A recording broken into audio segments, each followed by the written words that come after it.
Start.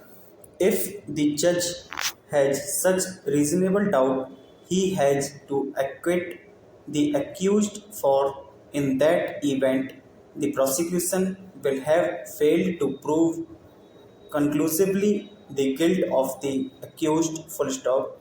There is no conflict between the general burden, which is always on the prosecution and which never shifts, and the special burden that rests on the accused to make out his defense of insanity. Para. The doctrine of burden of proof in the context of the plea of insanity may be stated in the following prepositions. Full stop.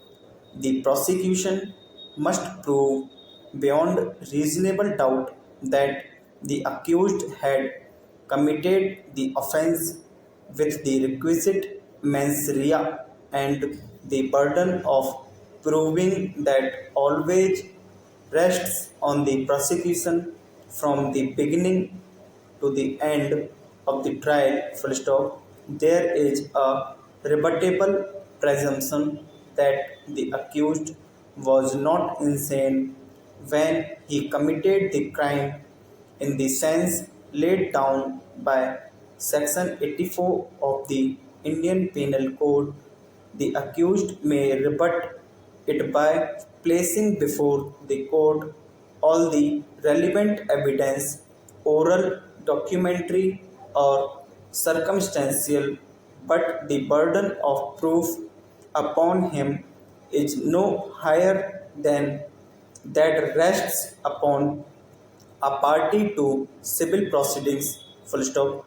Even if the accused was not able to establish conclusively that he was insane at the time he committed the offense, the evidence placed before the court by the accused or by the prosecution may raise a reasonable doubt in the mind of the court as regards one or more of the ingredients of the offense, including mens rea of the accused, and in that case, the court would be entitled to acquit the accused on the ground that the general burden of proof resting on the prosecution was not discharged. Para.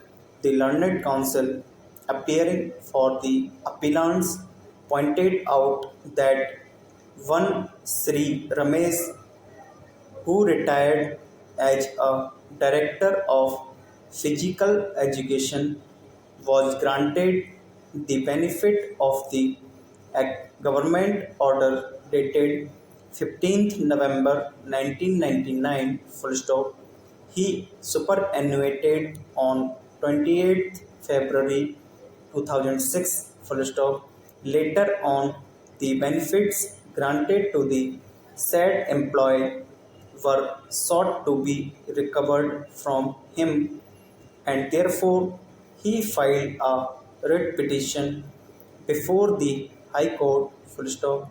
The High Court held that the benefit of the revised UGC pay scale was rightly extended earlier to the said employee, and therefore the High Court, by judgment and order, directed that all benefits be extended to him.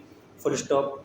He pointed out that the division bench confirmed the said order in a writ appeal filed by the respondents, and a special leave petition filed against the order has been dismissed. Full stop.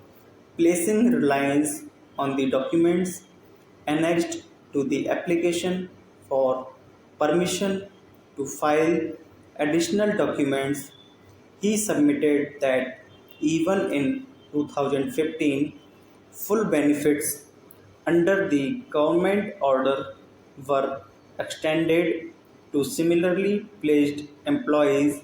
Para. In short, this rule of fair play must not be jettisoned save in very exceptional circumstances where compulsive necessity so demands. Full stop.